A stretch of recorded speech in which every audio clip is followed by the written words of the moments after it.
नमस्कार।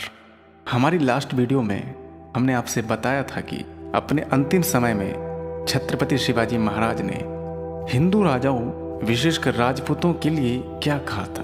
उसी वीडियो के अंत में हमने आपसे कहा था कि छत्रपति शिवाजी महाराज ने औरंगजेब को एक राजपूत राजा के नाम से ताना देते हुए कहा था कि अगर औरंगजेब में साहस है तो राणा जी से जजिया कर लेकर दिखा दे।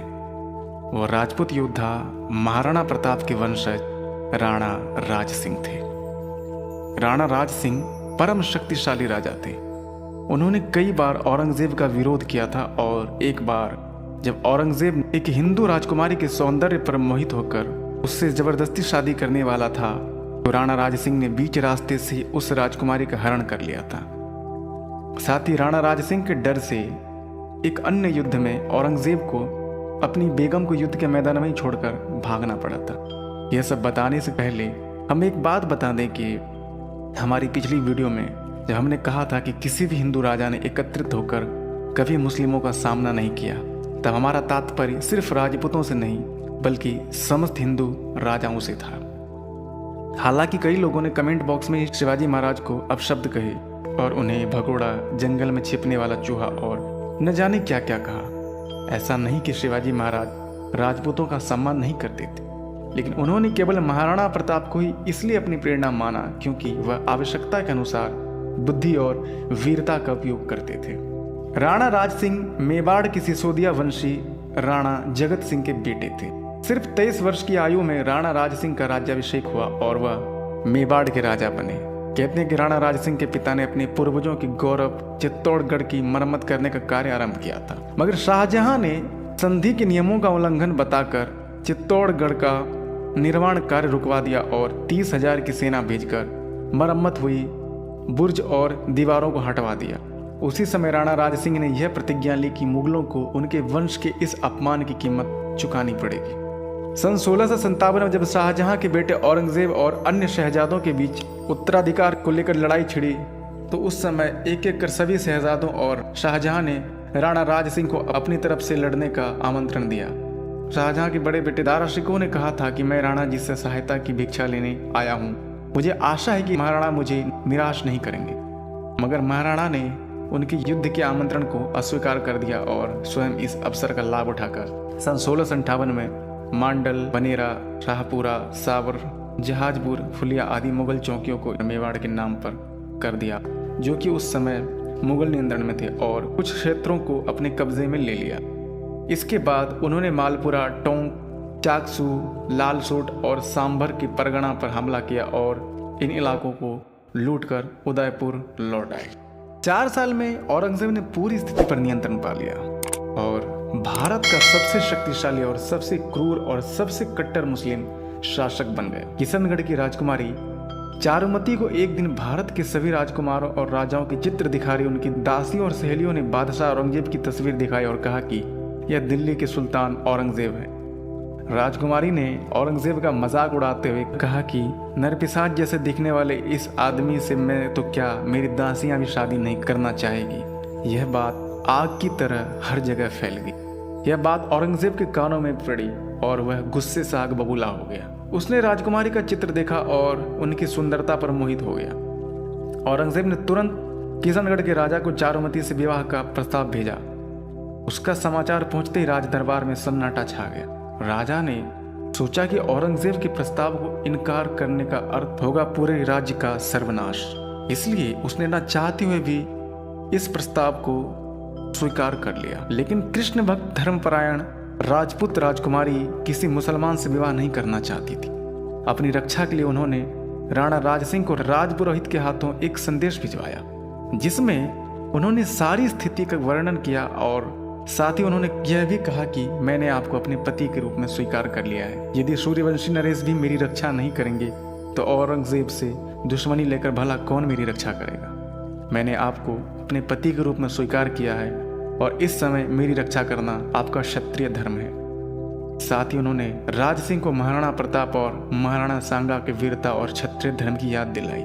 राज सिंह यह भी जानती थी कि राजकुमारी की सहायता करने के दूसरे मतलब औरंगजेब से युद्ध था। राज्यसभा में राजकुमारी के पत्र पर विचार हुआ और सभी योद्धाओं ने एक स्वर में इस बात पर सहमति जताई कि राजकुमारी की रक्षा के लिए वह अपने प्राण तक दे देंगे।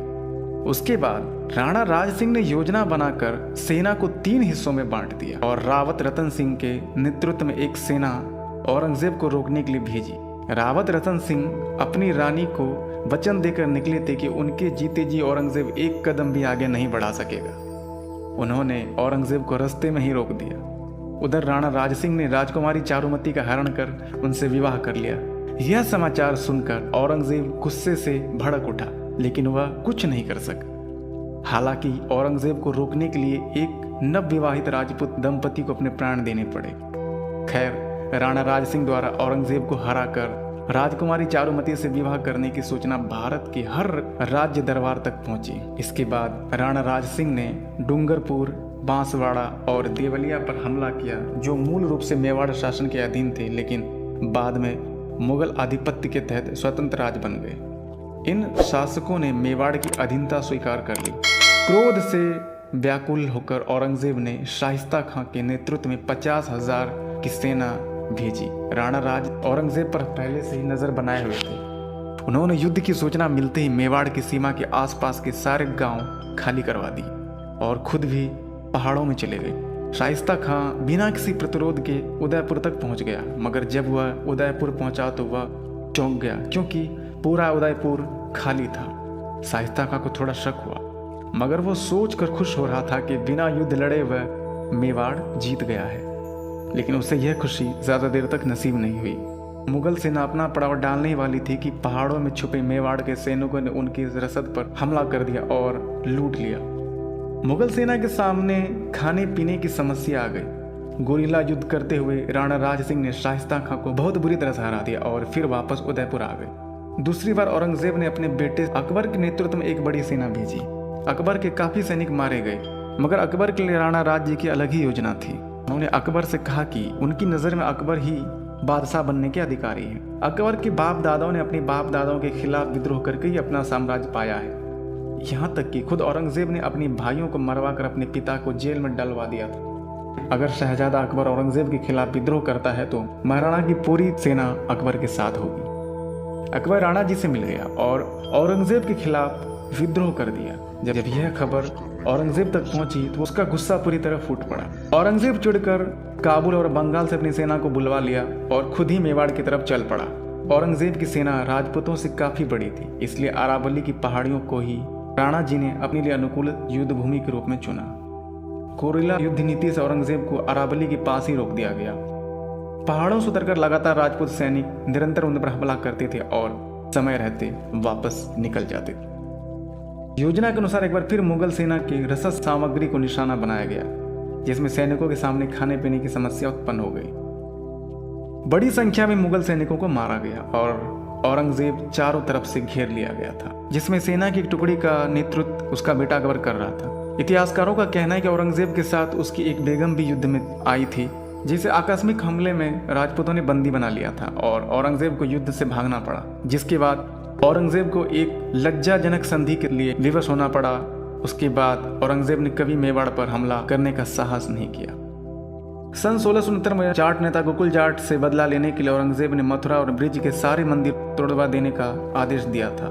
तब श्रीनाथ जी के पुजारी उनकी मूर्ति को लेकर सभी हिंदू शासकों के पास गए, मगर राणा राज सिंह को छोड़कर किसी भी अन्य राजा ने औरंगजेब के डर से श्रीनाथ जी की मूर्ति की रक्षा करने की कोशिश नहीं की। राणा राज सिंह ने कहा था कि श्रीनाथ जी की मूर्ति तक पहुंचने से पहले औरंगजेब को मेवाड़ के 1 लाख राजपूत सैनिकों का सामना करना पड़ेगा। यही नहीं, जब औरंगजेब मथुरा के मंदिर तोड़वा रहा था, उस समय क्रोधित होकर राणा राज सिंह ने गुजरात में 100 से ज्यादा मस्जिदें तोड़वा दी। उन्होंने अजमेर दरगाह पर आक्रमण कर उसे भी तोड़ देने का विचार किया था, मगर जयपुर के राजा जयसिंह ने उन्हें रोक दिया। उन्होंने औरंगजेब को खुली चुनौती दी थी और औरंगजेब कुछ नहीं कर सका।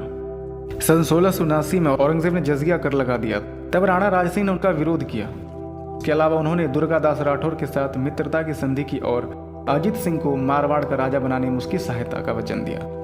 मगर सन 1680 में उन्हीं के किसी अपने ने मुगलों के हाथ बिककर उनके खाने में जहर मिला दिया था, जिससे उनकी मृत्यु हो गई। आज की कहानी में बस इतना ही है, लेकिन जाने से पहले आप सबसे अनुरोध है कि आप हमारे चैनल को सब्सक्राइब कर लें तथा वीडियो को लाइक और शेयर करें और अपने विचार हमें कमेंट करके बताएं। वंदे मातरम। भारत माता की जय। जय श्री राम।